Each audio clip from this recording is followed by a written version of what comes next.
मोकळ आभाळ पंढरीची वाट चालू लागली पाऊल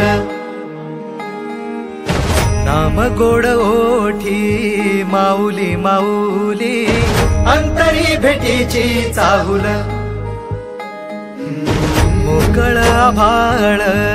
पंढरीची वाट चालू लागली पाऊल नाम गोड ओठी माऊली माऊली अंतरी भेटीची चाहुल निघाली पाऊले दर्शनी ध्यास लागला पंढरी हो असं या उरात दाटली माऊली